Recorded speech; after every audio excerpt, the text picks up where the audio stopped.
So today I'm here to replace this pressure reducing bulb which is leaking, and this is unvented cylinder.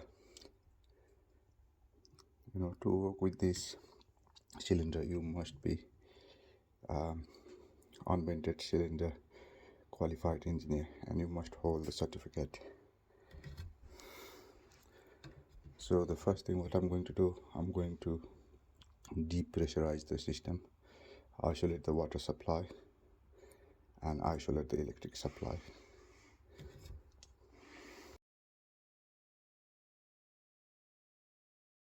So new pressure reducing bulb and pressure releasing bulb has been installed. So this is the old one, and this is the new